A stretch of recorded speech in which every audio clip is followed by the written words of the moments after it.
Ayun guys, nakakuha na naman ng isa. Yan siya guys, oh.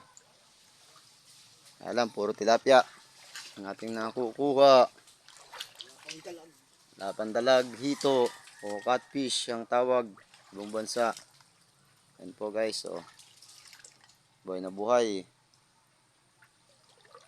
Yan, tinamaan sa palikpik.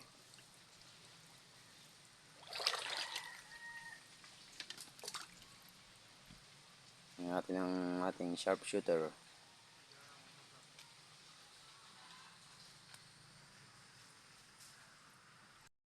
Ang ating kasama si Lando. Tingnan na naman natin kung makakahuli siya guys.